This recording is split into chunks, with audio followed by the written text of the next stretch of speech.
ಎಲ್ಲರಿಗೂ ನಮಸ್ಕಾರ.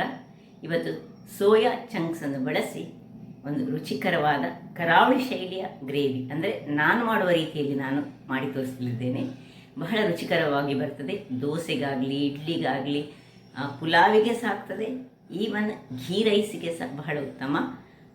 ಹಾಗಾದರೆ ನಿಮಗೆಲ್ಲ ಗೊತ್ತಿರುವ ಹಾಗೆ ಸೋಯಾ ಬೀನ್ಸ್ ಆರೋಗ್ಯಕ್ಕೆ ಬಹಳ ಉತ್ತಮ. ಅದನ್ನು ಹೀಗೆ ತಿನ್ನಲಿಕ್ಕೆ ಆಗೋದಿಲ್ಲ, ಅದಕ್ಕೊಂದು ಸ್ಮೆಲ್ ಇರ್ತದೆ. ಹಾಗಾಗಿ ಈ ಸೋಯಾ ಚಂಕ್ಸನ್ನು ನಾವು ಆ ನೀರಿನಲ್ಲಿ ಮುಳುಗಿಸಿ ಮಾಡಿದರೆ, ಅದಕ್ಕೆ ಒಂದು ಪರಿಮಳಯುಕ್ತವಾದ ಗ್ರೇವಿಯನ್ನು ಮಾಡಿದರೆ ಬಹಳ ಟೇಸ್ಟಿಯಾಗಿ ಬರ್ತದೆ, ಮತ್ತು ಇನ್ನೂ ತಿನ್ನುವ ಅಂತ ಅನಿಸ್ತದೆ.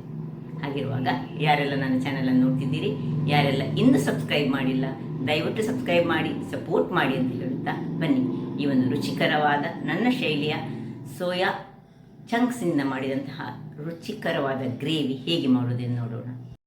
ಮಿತ್ರರೇ, ಇವತ್ತು ಸೋಯಾವನ್ನು ಬಳಸಿ ಒಂದು ರುಚಿಕರವಾದ ಒಂದು ಗ್ರೇವಿ ಮಾಡೋಣ.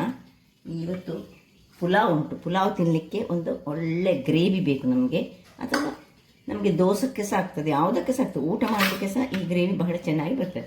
ಇಲ್ಲಿ ನೋಡಿ, ಒಂದು ಸ್ವಲ್ಪ ನೀರು ಕುದಿಲಿಕ್ಕೆ ಇಟ್ಟಿದ್ದೇನೆ. ಇದರಲ್ಲಿ ಈ ಸೋಯಾವನ್ನು ಒಂದು ಹಾಕ್ಕೊಂಡು ಒಂದು ನಿಮಿಷಗಳ ಕಾಲ ಒಂದು ಚೂರಿದು ಇದರಲ್ಲಿ ಒಳ್ಳೆ ಬಿಸಿ ನೀರಿನಲ್ಲಿ ಇದು ಬೇಯಬೇಕು. ಬೆಂದ ಕೂಡಲದು ಉಬ್ಬಿ ಬರ್ತದೆ, ಅದೆಲ್ಲರಿಗೂ ಗೊತ್ತಿರುವಂಥದ್ದೇ. ಸೊ ಈ ಬಿಸಿ ನೀರಿನಲ್ಲಿ ಹಾಕಿ ಹೀಗೆ ಒಂದು ಸ್ವಲ್ಪ ಹೊತ್ತು ತಿರುಗಿಸಿದರೆ ತನ್ನಷ್ಟಕ್ಕೆ ಅದು ಬೇಯ್ತದೆ. ಈಗ ನಾನು ಆಫ್ ಮಾಡ್ಕೊಳ್ತಿದ್ದೇನೆ ಈ ಬಿಸಿ ನೀರನ್ನು. ಅದು ಬಿಸಿ ನೀರು ಕುದೀತಾ ಉಂಟು. ಸೊ ಇದಕ್ಕೆ ಒಂದು ಚಿಟಿಕೆಯಷ್ಟು ಉಪ್ಪನ್ನು ಸಹ ನಾನು ಹಾಕ್ಕೊಳ್ತಿದ್ದೇನೆ. ಇನ್ನು ಆಫ್ ಮಾಡ್ತೇನೆ. ಇಲ್ಲಿ ಸಾಮಗ್ರಿಗಳು ನೋಡಿ, ಒಂದು ಸಣ್ಣ ಮೆಣಸನ್ನು ಕಟ್ಟಿಟ್ಟು ಮಾಡ್ಕೊಂಡಿದ್ದೇನೆ, ಒಂದು 3 ಚಮಚದಷ್ಟು, 2 ಚಮಚ ಸಹ ಸಾಕಾಗ್ತದೆ ಈ ಕರ್ಡ್, ದಪ್ಪ ಕರ್ಡ್ ಇದ್ದರೆ ಒಳ್ಳೆಯದು. ಒಂದು ಟೊಮ್ಯಾಟೊ ಹೆಚ್ಚಿಟ್ಕೊಂಡಿದ್ದೇನೆ, ದೊಡ್ಡ ಟೊಮ್ಯಾಟೊ, ಒಂದು ದೊಡ್ಡ ನೀರುಳ್ಳಿ ಹೆಚ್ಚಿಟ್ಕೊಂಡಿದ್ದೇನೆ, 5-6 ಈ ಕ್ಯಾಶ್ಯೂ ನಟ್ಗಳನ್ನು ಬಿಸಿ ನೀರಿನಲ್ಲಿ ಹಾಕಿಟ್ಕೊಂಡಿದ್ದೇನೆ. ಇಲ್ಲಿ ಒಂದು ಹ್ಯಾಂಡ್ಫುಲ್ ಕೈಯ ಮುಷ್ಟಿಯಲ್ಲಿ ತೆಂಗಿನ ತುರಿ, 3 ಮೆಣಸು, ಬ್ಯಾಡ್ಗೆ ಮೆಣಸು ತೆಗೆದುಕೊಂಡಿದ್ದೇನೆ. ತುಂಬ ಖಾರ ಮಾಡಲಿಕ್ಕಿಲ್ಲ. ಸಣ್ಣ ಒಂದು ಹುಳಿ, ಸ್ವಲ್ಪ ಈ ತುಂಬ ತೆಗೆದುಕೊಳ್ಬೇಡಿ, ಪುದೀನ ಎಲೆ ತೆಗೆದುಕೊಂಡಿದ್ದೇನೆ ಚೂರು, ಒಂದು 4-5 ಎಲೆಗಳ ಸಹ, ಒಂದು 10 ಎಲೆ ಸಾಕು ನೋಡಿ, ಸಣ್ಣದು. ಇದು ಇಷ್ಟೇ, ಇದು ಸಾಮಗ್ರಿಗಳು. ಇನ್ನು ಒಂದು ಪಲಾವ್ ಎಲೆ ಕಟ್ ಮಾಡ್ಕೊಂಡಿದ್ದೇನೆ, ಅದನ್ನು, ಒಂದು ಚಮಚ ಜೀರಿಗೆ, ಒಂದು ಸಣ್ಣ ಕೆತ್ತೆ, 2 ಲವಂಗ, ಒಂದು ಏಲಕ್ಕಿ. ಇಲ್ಲಿ ಒಂದು ಚಮಚದಷ್ಟು ಜಿಂಜರ್ ಗಾರ್ಲಿಕ್ ಪೇಸ್ಟ್, ಕೊತ್ತಂಬರಿ ಪುಡಿ, ಮತ್ತು ನಾನು ಚಿಕನ್ ಮಸಾಲ ಪುಡಿ ಅಂತ ಇಟ್ಕೊಂಡಿದ್ದೇನೆ. ಇದು ಬಹಳ ಚೆನ್ನಾಗಿ ಬರ್ತದೆ ಚಿಕನ್ ಮಸಾಲ. 2 ಚಮಚದಷ್ಟು ಇಟ್ಕೊಂಡಿದ್ದೇನೆ. ಬೇರೆ ಖಾರಕ್ಕೆ ಬೇರೆ ಏನಿಲ್ಲ, ಈ ಒಂದು ಮೆಣಸು ಮತ್ತು ಈ ಕಾಯಿ ಮೆಣಸು ಬಿಟ್ಟರೆ ಅಷ್ಟರಲ್ಲಿ ಅದು ಹದವಾಗಿ ಬರ್ತದೆ. ಈಗ ಮೊದಲಿಗೆ ನಾವು ಸೋಯಾವನ್ನು ನೀರಿನಿಂದ ತೆಗೆದು ನಾನು ಇದರಲ್ಲಿ ಹಾಕ್ಕೊಂಡೆ. ಇನ್ನು ಹಿಂಡಿ ನಾವು ಇದನ್ನು ತೆಗೆದುಕೊಳ್ಬೇಕಾಗ್ತದೆ. ಇದನ್ನು ಪಕ್ಕಕ್ಕೆ ಇಟ್ಕೊಳ್ಳೋಣ. ಈಗ ಇಲ್ಲೊಂದು ಮಿಕ್ಸಿ ಜಾರನ್ನು ತೆಗೆದುಕೊಂಡಿದ್ದೇನೆ. ಇದರಲ್ಲಿ ಈ 3 ಬ್ಯಾಡಿಗೆ ಮೆಣಸು ಹಾಕ್ಕೊಳ್ತಿದ್ದೇನೆ. ಇದನ್ನು ಸಹ ಬೇಕಿದ್ದರೆ ನಾವು ನೆನೆಸಿಕೊಂಡ್ರೆ ಸಹ ಬಹಳ ಒಳ್ಳೆ ಕಲರ್ಫುಲ್ಲಾಗಿ ಬರ್ತದೆ, ಅದು ಸಹ ಒಳ್ಳೆಯದಾಗ್ತದೆ. ಸ್ವಲ್ಪ ಈ ಕಾಜಿನೊಟ್ಟಿಗೆ ಹೀಗೆ ನೆನೆಸಿದರೆ ಉಂಟಲ್ಲ, ಬಹಳ ಒಳ್ಳೆಯದಾಗಿ ಬರ್ತದೆ. ಸೊ ಈಗ ತೆಂಗಿನ ತುರಿಯನ್ನು ಹಾಕ್ಕೊಳ್ತಿದ್ದೇನೆ, ಪುದೀನದ ಎಲೆಗಳು, ಇನ್ನು ಹುಳಿ ಹಾಕ್ಕೊಂಡೆ, ಒಂದು ಈ ನೆನೆಸಿಟ್ಟ ಗೇರು ಬೀಜ, ಇಷ್ಟನ್ನು ಹಾಕಿ ಇದಕ್ಕೊಂದು ಸ್ವಲ್ಪ ನೀರು ಹಾಕ್ಕೊಂಡು ಒಳ್ಳೆ ಒಂದು ಫೈನ್ ಪೇಸ್ಟ್ ಮಾಡ್ಕೊಂಡು ತರೋಣ. ವೀಕ್ಷಕರೇ, ಇಲ್ಲಿ ನೋಡಿ, ಒಂದು ಒಳ್ಳೆ ಫೈನಾದ ಕ್ರೀಮಿ ಟೆಕ್ಸ್ಚರ್ ಇರುವಂತಹ ಒಂದು ಪೇಸ್ಟ್ ರೆಡಿ ಆಯಿತು. ಸುಲಭ ರೀತಿಯಲ್ಲಿ ಮಾಡುವಂಥದ್ದು ಇದು, ಪಟಪಟನೆ ಆಗುವ. ಇದನ್ನೀಗ ಪಕ್ಕಕ್ಕಿಟ್ಟುಕೊಂಡು ಇಲ್ಲಿ ಒಂದು ಗ್ಯಾಸನ್ನು ಉರಿಸಿಕೊಳ್ಳೋಣ. ಗ್ಯಾಸನ್ನು ಉರಿಸಿಕೊಂಡು ಇದರಲ್ಲೊಂದು ಕಡಾಯಿಯನ್ನು ಇಟ್ಟುಕೊಂಡಿದ್ದೇನೆ ನಾನು. ಈಗ ಇದಕ್ಕೆ ತುಪ್ಪ ಅಥವಾ ಎಣ್ಣೆ ಯಾವುದು ನಿಮಗೆ ಬೇಕು ಅದನ್ನು ನೀವು ಹಾಕ್ಕೊಳ್ಬೋದು. ನಾನೀಗ ತೆಂಗಿನ ಎಣ್ಣೆಯಲ್ಲಿ ಮಾಡ್ತಿದ್ದೇನೆ. ತುಪ್ಪ ಹಾಕಿದರೆ ಸಹ ಬಹಳ ಒಳ್ಳೆಯದಾಗಿ ಬರ್ತದೆ. ಒಂದು 2-3 ಚಮಚದಷ್ಟು ಹಾಕೊಳ್ಳೋಣ. ಉರಿ ಸ್ವಲ್ಪ ಸಣ್ಣದಿರಲಿ. ಅದರಲ್ಲಿ ತುಪ್ಪ ಹಾಕಿದರೆ ಘಮ ತುಂಬ ಚೆನ್ನಾಗಿ ಬರ್ತದೆ. ಮಿಕ್ಸ್ ಮಾಡಿ ಸಹ ಮಾಡ್ಬೋದು.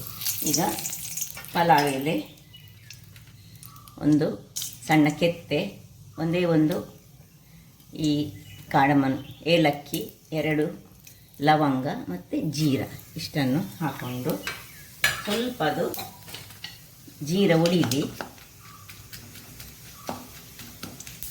ಜೀರ ಒಡೆಯುವಾಗ ನಾವು ಈ ನೀರುಳ್ಳಿಯನ್ನು ಹಾಕ್ಕೊಳ್ತಿದ್ದೇವೆ.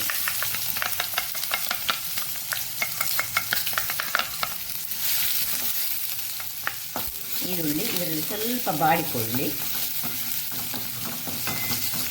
ನೀರುಳ್ಳಿ ನೋಡಿ ಇಷ್ಟು ಬಾಡಿದಾಗ ಕೆಂಪಾಗಬೇಕಂತ ಏನಿಲ್ಲ. ಟೊಮೆಟೊ ಹಾಕೊಳ್ಳೋಣ.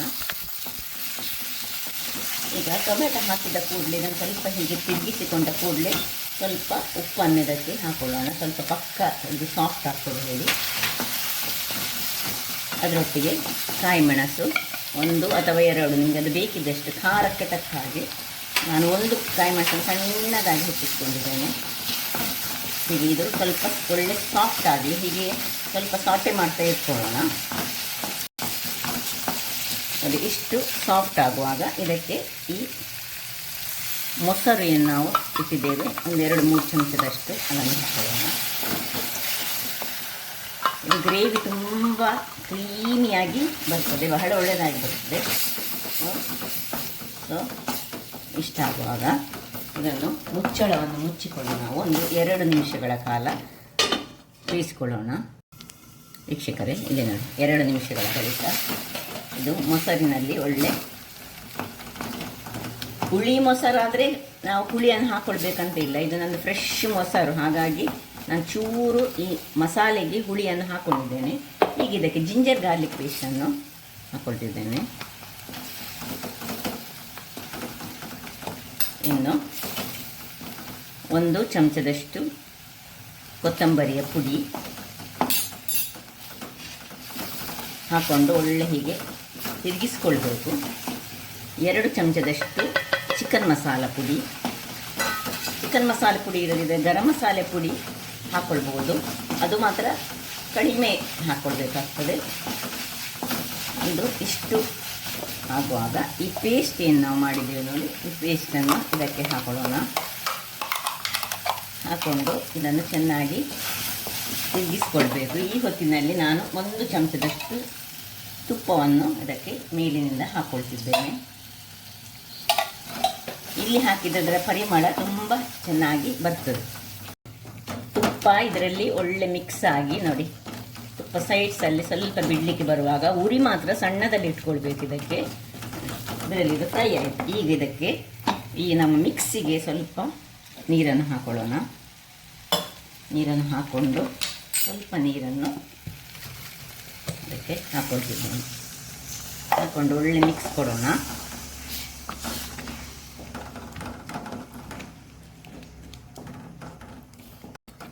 ನೋಡಿ, ನಿಮ್ಮ ದಪ್ಪ ತೆಳು ನಿಮ್ಮ ಹದಕ್ಕೆ ತಕ್ಕಂತೆ ನೋಡಿ ಇಷ್ಟ ಆಗುವಾಗ ಇಲ್ಲಿ ಇವುಗಳನ್ನು ಚೆನ್ನಾಗಿ ಚೂರಿಸಿದ್ರಲ್ಲಿ ನೀರಿರಬಾರ್ದು, ಇದಕ್ಕೆ ಹಾಕ್ಕೊಳ್ತಿದ್ದೇನೆ.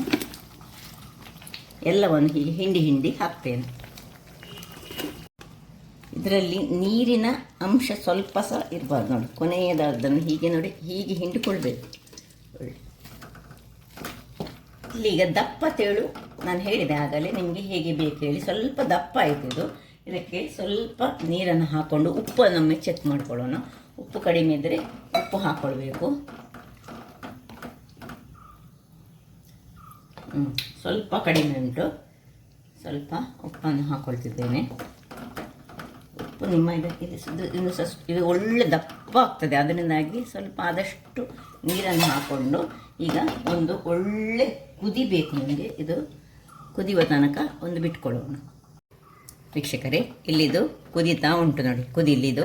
ಇಲ್ಲಿ ನಾನು ಅದಕ್ಕೊಂದು ಕೊನೆಯದಾಗಿ 1 ಚಮಚ ತುಪ್ಪ ಹಾಕಿ ನೋಡಿ, ಏನಿಲ್ಲ, ಒಂದು ಸಣ್ಣ ನೀರುಳ್ಳಿ, ಒಂದು 1/4 ನೀರುಳ್ಳಿಯನ್ನು ಸಣ್ಣದಾಗಿ ಹೆಚ್ಚಿಟ್ಟುಕೊಂಡು ಇದನ್ನು ಅದರೊಟ್ಟಿಗೆ ಸ್ವಲ್ಪ ಈ ಕರಿಬೇವಿನ ಸೊಪ್ಪು, ಸ್ವಲ್ಪ ಡ್ರೈ ಕರಿಬೇವಿನ ಸೊಪ್ಪಿದೆ, ಅದಕ್ಕೆ ಪರಿಮಳ ಜಾಸ್ತಿ. ಒಮ್ಮೆ ಫ್ರಿಜ್ಜಲ್ಲಿ ಹೀಗೆ ಡ್ರೈ ಆದರೆ ಅದನ್ನು ಬಿಸಾಡಬೇಡಿ, ಅದು ಇನ್ನೂ ಸಹ ಪರಿಮಳಯುಕ್ತವಾಗಿರ್ತದೆ. ಈಗ ಇದನ್ನು ನಾವು ಚೆನ್ನಾಗಿ ಸ್ವಲ್ಪ ಸಣ್ಣ ಉರಿಯಲ್ಲಿ ತುದಿಗೆ ಫ್ರೈ ಮಾಡಿಕೊಳ್ಳೋಣ.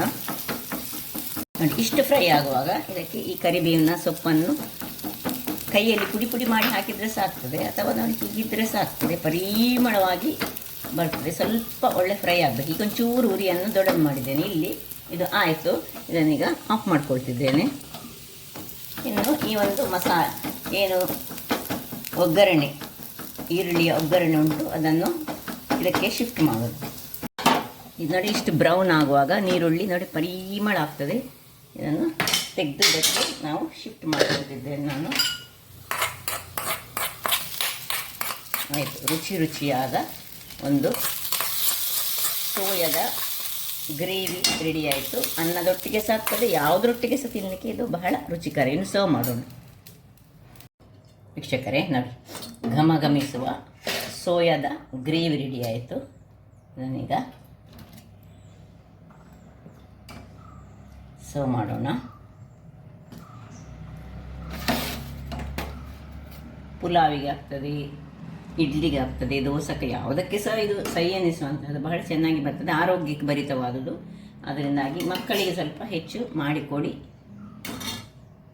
ನೋಡಿದ್ರಲ್ಲ, ಸುಲಭ ರೀತಿಯಲ್ಲಿ ಮನೆಯಲ್ಲಿರುವ ಕೆಲವು ಇಂಗ್ರೀಡಿಯೆಂಟ್ಸನ್ನು ಉಪಯೋಗಿಸಿ ಮಾಡಿದಂತಹ ಈ ಸೋಯಾದ ಒಂದು ಗ್ರೇವಿಗೆ ನಿಮಗೆ ಇಷ್ಟ ಆದರೆ ಬೋಳೂರು ಸುವರ್ಣ ಚಾನಲನ್ನು ಲೈಕ್ ಮಾಡಿ, ಶೇರ್ ಮಾಡಿ, ಹಾಗೂ ಸಬ್ಸ್ಕ್ರೈಬ್ ಮಾಡಿ, ಹಾಗೂ ನನ್ನ ಇನ್ಸ್ಟಾಗ್ರಾಮ್ ಪೇಜನ್ನು ಫಾಲೋ ಮಾಡಿ. ಧನ್ಯವಾದಗಳು.